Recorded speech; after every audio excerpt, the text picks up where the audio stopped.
पिछले दिनों पार्लियामेंट के अंदर तकरीर की, धुआंधार तकरीर की, बहुत से निकात आपने उठाए, लेकिन यहाँ पे सवाल ये है कि अगर इसी तरीके से इकदामात उठाए जाते रहे और बिजली के बिलों में टैक्स मजीद लगाए जाते रहे और हुकूमती एदाद-उश-शुमार में महंगाई और सतह पर और हकीकत में किसी और सतह पर रही, तो पाकिस्तान की सूरत हाल क्या बनेगी? बिस्मिल्लाहिर्रहमानिर्रहीम। शुक्रिया जी बुलाने का, आपका भी और राना साहब का भी। देखिए, मैं आपको सिंपल एक चीज बता दूं, अगर ये लोग मुल्क ठीक करना चाहते तो ये अपने खर्चे कम करते। एक एक फेडरल सेक्रेटरी के घर में, एक एक 3 स्टार के घर में, एक एक ये जो हमारे बड़े बड़े बेटों वाले मौलवी हैं, एक एक ये मीडिया मोगल्स जो हैं, इन सब के जो ऑफिशियल 3 गाड़ियां मिलती हैं, एक भी ना लेते। तनख्वाह की बढ़ा दें, गाड़ी खुद खरीदते, पेट्रोल खुद डालें। आप देखेंगे कि जितनी मिनिस्ट्रियां इस्लामाबाद में, पेशावर में, हर जगह जो कवानीन बने हुए हैं वो गरीब को मजीद गरीब रखने के लिए हैं। इसको क्यों आवाम किसी के, मैंने देखा साहिबानों की वो वैन्स होती है और उसके पीछे बेगम साहिबानों के कपड़े तो भी गार्ड से घर जा रहे होते हैं।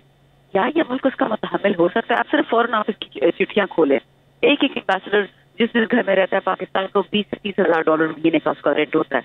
बाकी सारी दुनिया ने एम्बेसीज बाहर खुद खरीद ली हैं, हम क्यों नहीं खरीद सकते? ये जो है ना मुल्क के मालदारों के लिए बना था, and this budget it was to ensure कि ये मुल्क गरीब ही रहेगा। ये this is the only thing I can tell you. इसको गुलाम तबका चाहिए, इसके बेटे का ड्राइवर का बेटा ड्राइवर, कुक का बेटा कुक। 25,000 तनख्वाह देते हो, कहते अल्लाह का शुक्र अदा करो, और खुद जाके 60,000 का एक वक्त का खाना खाते। ये मालदार पाकिस्तानियों के लिए बजट मिला है। अपने खर्चे कम करें, पेट्रोल सरकारी मत लें, सरकारी रेस्ट हाउसेज में मत रहें, इससे पाकिस्तान ठीक हो जाएगा। लेकिन करना नहीं चाहते। ये तो अगर पाकिस्तान ठीक करना होता तो 40 साल से किसने रोका हुआ है? राना साहब, चंदाना साहब दोबारा से ज्वाइन कर चुके हैं। चंदाना साहब, मेरा आपसे सवाल था कि आज कैसर शेख से मैंने सुन लिया आपका सवाल। जी जी, देखिए, कैसर शेख साहब एक बहुत ही नफीस इंसान है। अनफॉर्चुनेटली वो गलत पार्टी में है। या तो उसको खुद नोमी का प्रेसिडेंट होना चाहिए था। ये केपेबल आदमी है, ये वतन दोस्त आदमी है। लेकिन ये कहना कि खान साहब हुकूमत से मुज़ाकरात करें, हम क्या मुज़ाकरात करेंगे? मैं तो चाहती हूँ कि खान साहब करें। खान साहब मानते नहीं है, हम तो उनके पैर पकड़ते हैं, हर दफा जेल जाते हैं, कहते सर थोड़ा गुजारा कर लेते हैं, डील कर ले, हमें अब जिंदा चाहिए। वो कहते हैं ना मैं डील करूंगा, ना मैं डील करूंगा। वो तो वेरी क्लियर ऑन दैट। लेकिन देखिए, कैसे साहब कुछ कह रहे हैं, शायद उनको पता हो जो मुझे नहीं पता। लेकिन आप मुझे बताइए, जो हालात हैं इस वक्त, जो इन लोगों ने बजट दिया है, इसमें हम क्या बात करें? इसमें आप देख लीजिएगा 1 अगस्त से ये जो पेट्रोल है कि कहाँ शो करेगा। हमारा ये होगा कि जी दुनिया में कीमतें बढ़ गई हैं, ओपेक ने कीमतें बढ़ा दी तो हमें बढ़ानी पड़ी है। हमें जो खौफजदा पेट्रोल की, तेल की, जी जी सुना डॉलर भी आई तो डॉलर भी ऊपर जाना शुरू हो गया ना। देखिए, ये डॉलर भी ऊपर करेंगे, ये इंटरनेशनल प्राइसेस भी ऊपर करेंगे, सब कुछ करेंगे, लेकिन सच नहीं बोलेंगे। जब उन्होंने 2 साल पहले बोंगी मारी और इमरान खान को हटाया, उससे बड़ी बोंगी ये मारी कि इन लोगों ने इमीडिएटली इलेक्शन नहीं करवाया। अगर वो दोनों में से एक करा ले तो शायद पाकिस्तान में स्टेबिलिटी होती। लेकिन मुसीबत है ना, पाकिस्तान बेचारी तो एक मिठाई है, पहले चाचा को दे दो, फिर भतीजे को दे दो, फिर फलाने के नवासे को दे दो, फिर फलाने की पोती को दे दो। प्रॉब्लम ये है इस मुल्क में, nobody cares about the country और द पुअर पीपल।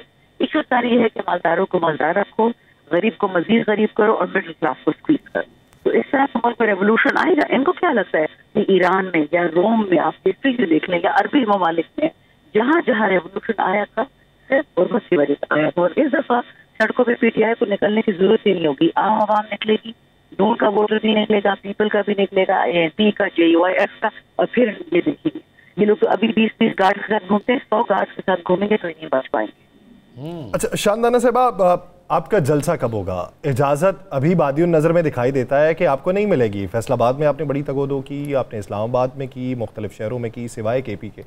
पंजाब की हुदूद या वफाकी दारुल-हुकूमत में आपको इजाज़त नहीं मिलने वाली, तो क्या आप इजाज़त तक का इंतज़ार करेंगे? मैं एक क्या कहते हैं, मुझे तो उर्दू भी ज़्यादा नहीं आती, बट एक बार तहजीब लफ्ज़ इस्तेमाल करने लगी हूँ। ये वो वाले चोर है, ये वो वाले डरते भी वो हैं। खान की एक तस्वीर शाया होती है, उस सबकी जान निकल जाती है। एक एनओसी पे इन लोगों ने क़यामत कर दी।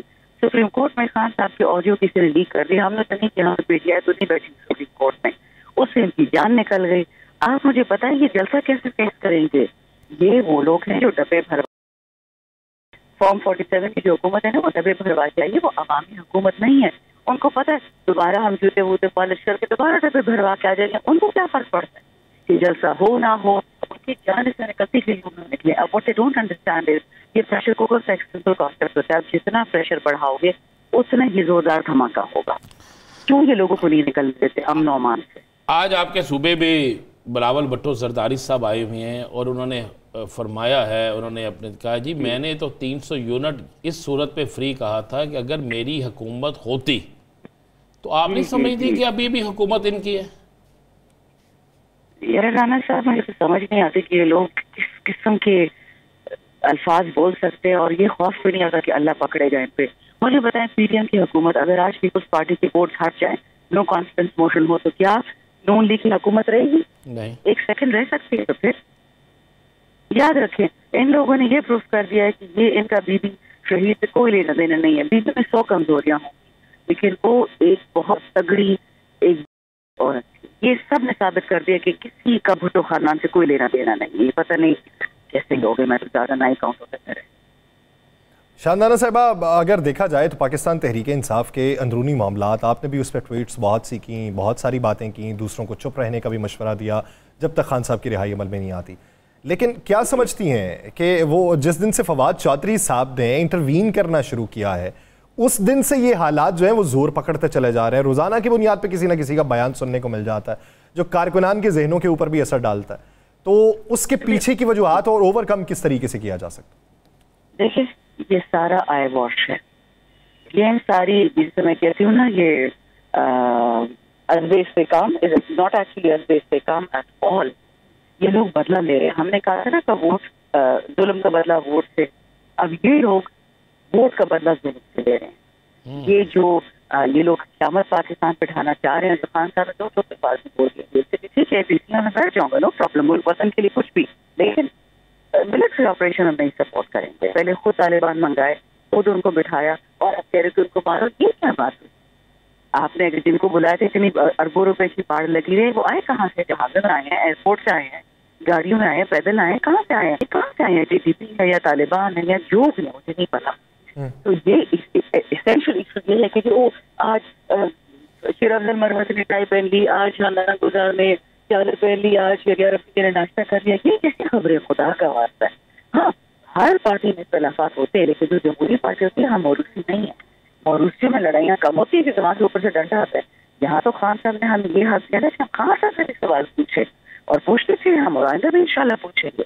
इख्तिलाफात और जहाँ पे फवाद भाई की बात है, फवाद भाई से बहुत अच्छा रिश्ता था और है। मुझे नहीं पता उनकी बातें कहाँ से निकल रही हैं, और हमारे बड़े अच्छे अच्छे भाई हैं इस वक्त बिल्कुल चुपचाप बैठे हैं। अली अफान जो उसने बर्दाश्त किया, सदाकत अब्बासी ने जो बर्दाश्त किया, कोई कुछ नहीं कहता। हमारे डॉक्टर नौशीन आमिर हैं, वो पीटीआई नहीं छोड़ दी पर अंडरग्राउंड है कि उसका घर तोड़ दिया, उनका अस्पताल तोड़ दिया, उनके 3 बेटों को उठा के ले गए।